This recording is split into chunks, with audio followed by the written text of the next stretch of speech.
বিভিন্ন জল্পনা কল্পনার অবসান ঘটিয়ে শেষ পর্যন্ত আজ দুপুরে মুর্শিদাবাদের বেলডাঙ্গায় কয়েক লক্ষ মানুষের উপস্থিতিতে বাবরি মসজিদের শিলান্যাস করলেন বিধায়ক তথা সৎসাহসী যোদ্ধা বীরপুরুষ হুমায়ুন কবির। দেখুন সেই ছবি।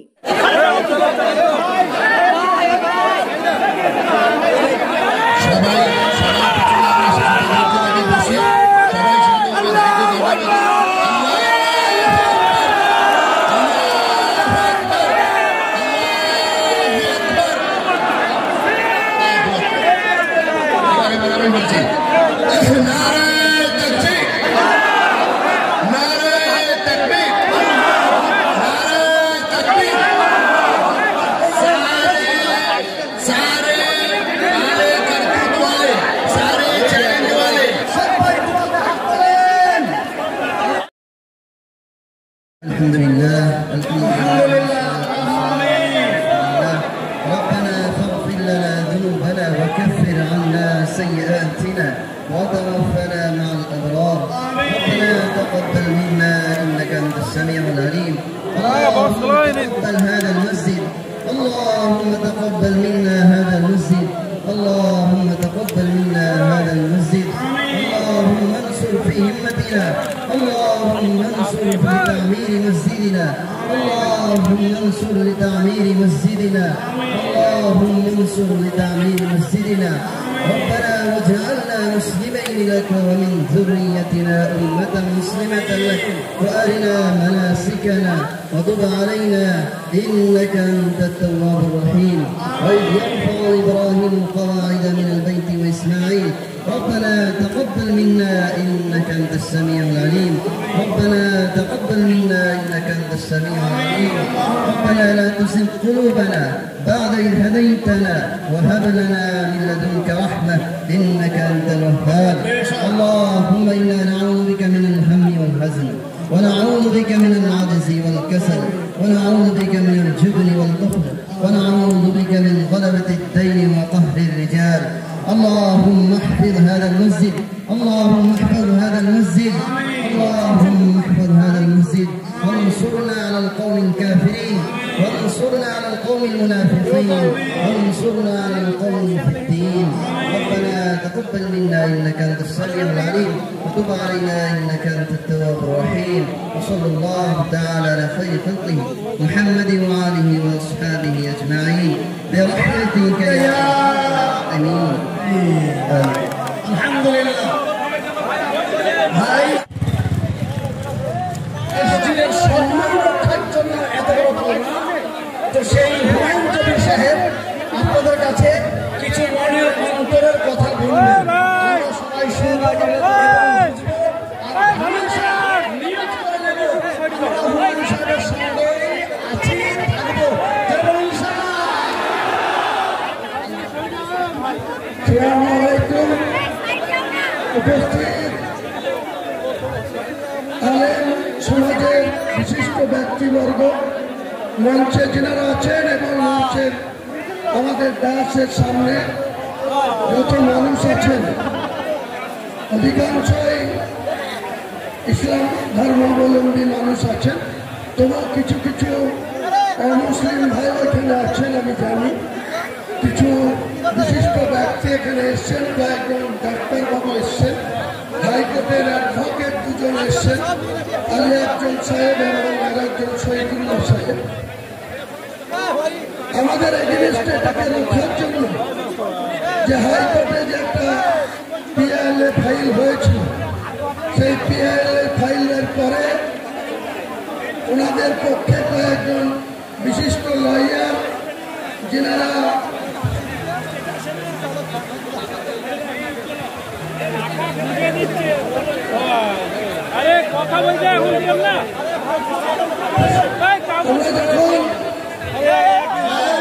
আইনের লড়াইয়ে অনারেবল হাইকোর্টের প্রধান বিচারপতি সাহেব তার ডিভিশন বেঞ্চ যখন এটা শুনানি হওয়ার কথা ছিল 8 তারিখে, 8ই ডিসেম্বর, কিন্তু বিশেষ ভাবে সেই শুনানিটা 5 তারিখে আগিয়ে আনা হয়েছিল।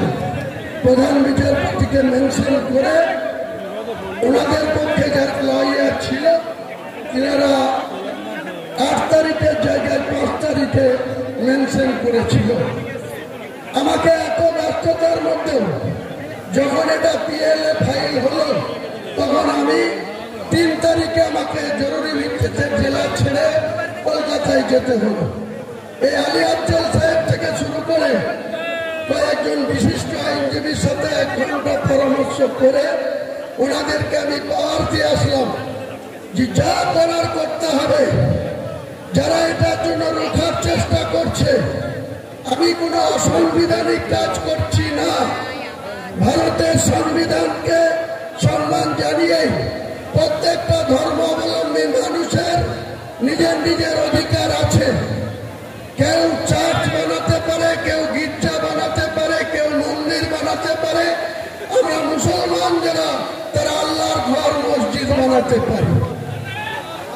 এখানে মিডিয়া বন্ধুদের বলবো, ন্যাশনাল মিডিয়ার বন্ধুদের বলবো, আপনারা দেখতে পাচ্ছেন বাংলায় এবং ইংরেজিতে এখানে পবিত্র বাবরি মসজিদের ভিত্তি স্থাপন প্রস্তাব লেখা আছে। আপনারা একটু ওইদিকে লক্ষ্য করবেন, আপনাদের ক্যামেরা ওইদিকে ঘোরাবেন, কিন্তু ভারতবর্ষ দেখুক যে এক শ্রেণীর মানুষ এটা হতে দিতে চাইনি। বাবরি মসজিদ নাকি ভারতের মাটিতে হবে না। আপনাদের অবগত করার জন্য বলি, 2019 সালে সুপ্রিম কোর্টের প্রধানমন্ত্রীর যে ব্রাঞ্চ, ফুল বেঞ্চ 5 সদস্যের, তারা দীর্ঘদিন ধরে এই মামলার শুনানি করার পর 2019 সালের নভেম্বর মাসে একটা জাজমেন্ট এসেছিল। সেই জাজমেন্টে কোনো পেপার ছাড়াই প্রত্যেকটা মানুষের অধিকার, যার ডিড এবং ডিডের বলে যার মিউটেশন, কনভার্সন, অর্থাৎ কাগজ কলমে যে মালিক, সেই মালিকানার প্রত্যেকজনের অধিকার আছে। সেখানে কি বানাবে, কি করবে। হিন্দু ভাইদের মন্দির করার অধিকার আছে, আগেই বললাম গির্জা করার অধিকার আছে, চার্চ বানানোর অধিকার আছে। তেমনি মুসলমান ভাইদের পবিত্র আল্লাহর ঘর মসজিদ বানানোর অধিকার আছে। সুপ্রিম কোর্ট যে জাজমেন্ট দিয়েছিল, সেই জাজমেন্টে যেমন উইদাউট কাগজপত্র ছাড়াই, রামলীলার কোন ডকুমেন্ট ছাড়াই, শুধু বলেছিল মানুষের আবেগকে সাড়া দিয়ে অনারেবল সুপ্রিম কোর্টের 5 সদস্যের ডিভিশন বেঞ্চ সেদিন বলেছিল যে এক শ্রেণীর হিন্দু সমাজের মানুষ এখানে বাবরি মসজিদ ভেঙে দিয়েছে 1992 সালে। সেখানে তাদের আবেগকে গুরুত্ব দিয়ে সেখানে রাম মন্দির হবে। আপনারা সবাই জানেন, গোটা বিশ্ব জানে, ভারতবর্ষের আপামার 145 কোটি মানুষ জানে যে অযোধ্যাতে একটা রাম মন্দির তৈরি হয়েছে। আমরা কেউ মুসলমান সম্প্রদায়ের মানুষ কেউ তার বিরোধিতা করি না। আমি যেদিন 12/12/2024 কলকাতায় আজকের দিনে এই ভিত্তি স্থাপনের কথা, বাবরি মসজিদের ভিত্তি স্থাপনের কথা বললাম, তারপরেই সঙ্গে সঙ্গে দেখলাম কিছু সংঘ পরিবার, কিছু মহারাজ সাগর দিঘিতে একটা রাম মন্দিরের আবার শিলান্যাস। আমরা তো বাধা দিতে যাইনি। আজকের দিনে এখানকার একজন বিজেপি নেতা, আগে জেলা সভাপতি ছিল, এখন রাজ্য কমিটিতে আছে, সাকারপ সরকার, তিনিও বহরমপুরের কোন জায়গায় রাম মন্দির করবেন। আমরা কিন্তু আপত্তি করি, বলেছি প্রত্যেকটা ধর্মাবলম্বী মানুষের নিজের নিজের ধর্ম করার অধিকার যেমন রয়েছে, তাদের মন্দির বানানো, মসজিদ বানানোর অধিকার ভারতবর্ষের সংবিধান স্বীকৃত। স্বাভাবিকভাবে আমাদেরকে বিরুদ্ধে যেটা চক্রান্ত করে পিএলএ ফাইল করা হলো, তারা চেয়েছিল 8 তারিখে ডেট ছিল, তাহলে স্বাভাবিকভাবে আজকে 6 তারিখে আমরা শিলান্যাস করে দেব। তারা এটাকে রক্ষার জন্য স্পেশালভাবে মেনশন করলে 5 তারিখে মামলা শুনানি করতে হবে। মহান আল্লাহ যাকে সাপোর্ট দেয়, মহান আল্লাহ যাকে দোয়া করে, আল্লাহ যাকে ভালোবাসে, এই পৃথিবীর কোন মানুষ তার বিরোধিতা করলে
অনুরোধ করবো আস্তে আস্তে আপনার স্টেজ থেকে ফাঁকা করে দিন। স্টেজের উপরে যারা আছেন ধীরে ধীরে আপনারা নেমে যান।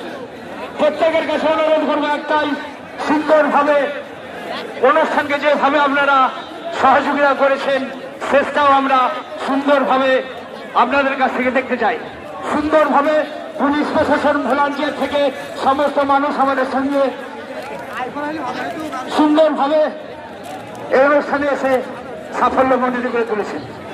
তারপরে শেষটাও আমরা সুন্দরভাবে আপন আপন বাড়ি ফিরে যাব। আলহামদুলিল্লাহ, সবাই ভালো থাকুন, সুস্থ থাকুন। বাবরি মসজিদ আসবো। আল্লাহু আকবার, আল্লাহু আকবার, নারায়ে তাকবীর, নারায়ে তাকবীর, চলুন এবারে আস্তে আস্তে আমরা এগিয়ে যাব।